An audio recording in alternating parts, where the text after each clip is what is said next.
ہدایت کی فضائیں یہ ہوائیں، قول خدا کی قول نبی کی یہ صدائیں۔ مزید نئے بیانات سننے کے لیے چینل راہ ہدایت بیان کو ضرور سبسکرائب کریں۔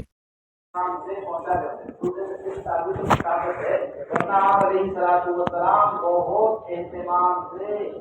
اس زمانے میں جبکہ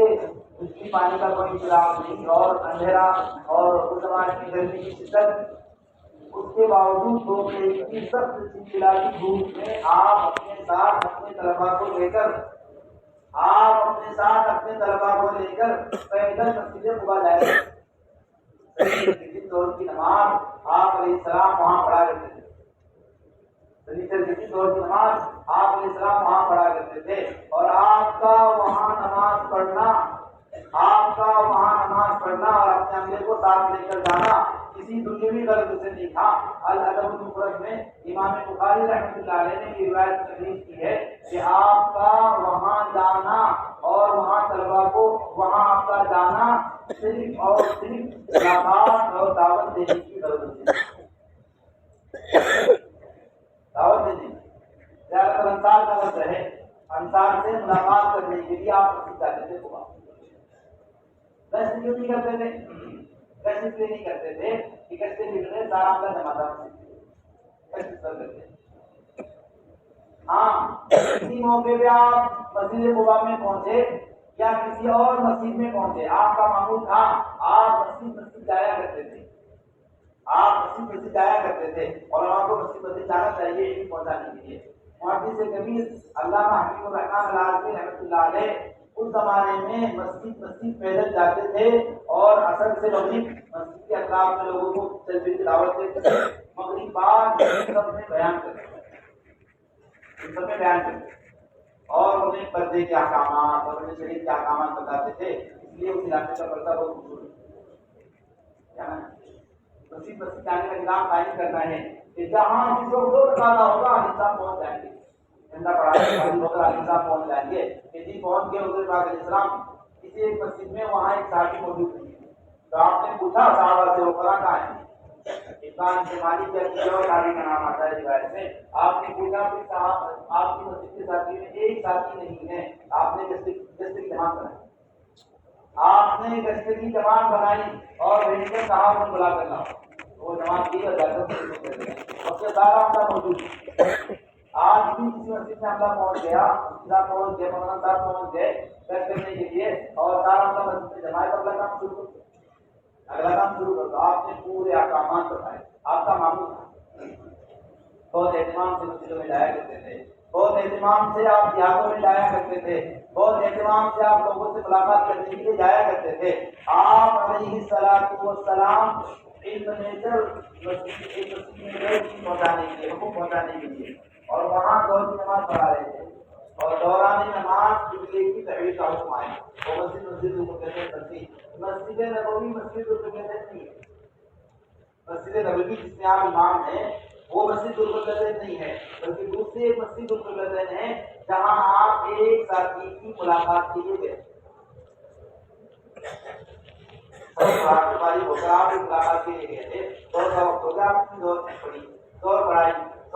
دوران نماز تحویل قبلہ کا حکم نازل ہوا، تو مسجد نبوی مسجد القدس نہیں بنی، بلکہ دوسری ایک مسجد القدس بنی، یہ بتانے کے لیے کہ علماء اس طرح سے تقاضوں پر مسجدوں میں جائیں۔ پھر اپنی مسجد کا کیا ہوگا؟ اپنی مسجد کا یہ ہوگا کہ ایک مختصر سی جماعت اولو الاحلام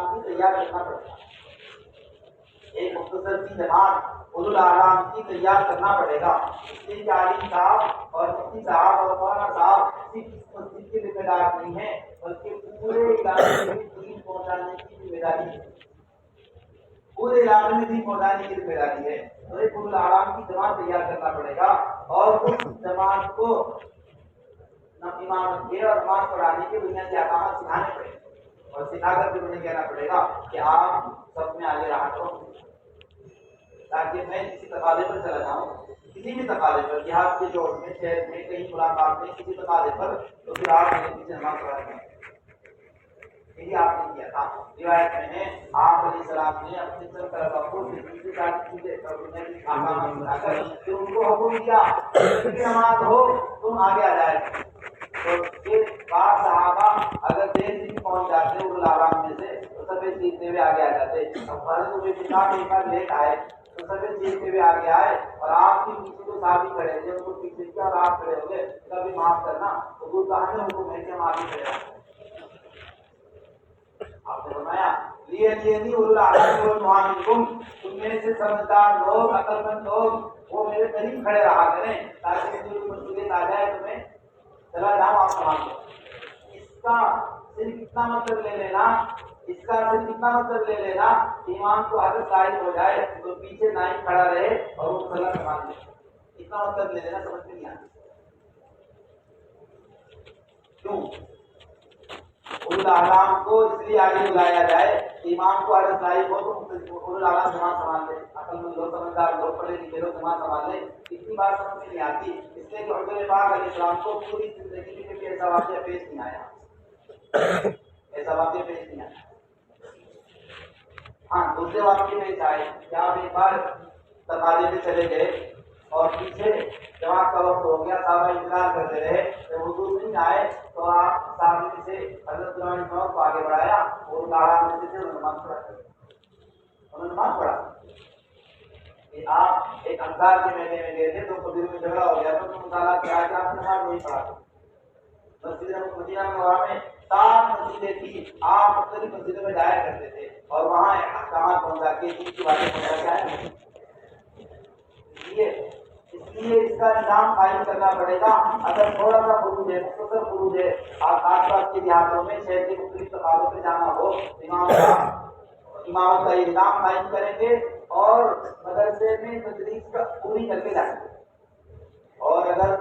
سالانہ چلے کی ترتیب آ گئی 2 ماہ نظام جانے کا تقاضا آیا 2 ماہ نظام جانے کا تقاضا آیا 5 ماہ کی جماعت بن گئی اسے لے کر جانے کا تقاضا آیا. حضرت نے فرمایا صبح کہ 5 ماہ کی جماعت میں عالم کا ہونا ایسے ہی ضروری ہے جیسے مشکلات کی جماعت میں ناحق کا ہونا چاہیے. بلا محرم کے کوئی عورت نکل نہیں سکتی اور بلا محرم کے حق بھی نہیں جا سکتی. عورت پر غور کرتے ہیں عورت پر حق بند ہونے کے لیے اس کا تنہا خرچ ہونا کافی نہیں ہے جب تک اس کے پاس 2 گنا خرچ کا انتظام نہیں ہوگا جب تک عورت پر حق بند نہیں ہوگا. اس کا اپنا بھی خرچ اور اپنے محرم کا خرچ 2 گنا پیسہ جمع ہوگا تب اس پر حق بند ہو جائے گا. اس لیے بلا محرم کی جا نہیں سکتی اور تنہا جان جائے گی. بلا محرم کی جا نہیں سکتی اور پیسہ تنہا کا ہے یا حق بند نہیں اس کا تو 2 کا انتظام کرنا پڑے گا تب حق بند ہوگا. تو جس طرح سے بیرون جانے والی 5 ماہ کی جماعتیں جس طرح مقبولات کی جانے والی جماعتوں میں محرم کا ہونا چاہتے ہیں اس طرح سے فرما رہے تھے کہ 5 ماہ کی جانے والی جماعتوں میں علماء کا ہونا ضروری ہے. یہاں کا چلنے کے بعد کی انہوں نے سنایا کہ اس ملک میں ہم نے محنت کی بہت محنت کا نظام بنایا لیکن جب وہاں مسائل کا مسئلہ آیا اور اس سے بات کرنے کا مسئلہ ہے میں بھی نہیں آتی تھی اور مسائل بھی معلوم تھے تو پورے ملک میں ہم کچھ نہیں کرتے. طلب پیدا مزید نئے بیانات سننے کے لیے چینل راہ ہدایت بیان کو ضرور سبسکرائب کریں.